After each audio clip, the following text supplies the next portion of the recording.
ரெண்டு பேருக்கு முன்னாடி சர்ப்ரைஸ் பாக்ஸ் இருக்கு மூடு. பொண்ணு பாக்ஸ் எடுக்கல போகும்போது அம்மா நிட்டிட்டு ஹலோ பாட்டு அவங்க பாக்ஸ் எடுத்துக்கிறாங்க.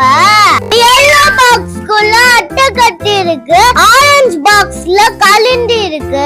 ரெண்டு பேரும் போய் அவங்களுக்கான ட்ரெஸ் மாட்டிட்டு வந்துறாங்க. மம்மி நிஞ்சான் ஆயிடுறாங்க, பொண்ணு செஃப் ஆயிக்கிறாங்க. மம்மி பண்ண அரும்புல பாட்டு செஃப் சூஸ் பண்ணிடுறான். ஃபர்ஸ்ட் சர்ப்ரைஸ் பாக்ஸ்ல என்ன இருக்கு பாக்கிறதுக்கு முன்னாடி இந்த வீடியோ பிடிச்சிருக்கு பட்டனை தட்டி சப்ஸ்கிரைப் பண்ணிக்கோங்க. அம்மா ஓபன் பண்ண பிங்க் பாக்ஸ்க்குள்ள கட்டர் இருக்கு, இன்னொரு yellow பாக்ஸ்க்குள்ள சர்டிபிகேட் இருக்கு. ரெண்டு பேரும் சூப்பரா அவங்களோட காசிங் மாட்டி வந்துக்கிறாங்க. பையன் மெக்கானிக்கை சூஸ் பண்ணிக்கிறான். இந்த ரவுண்ட்ல அம்மா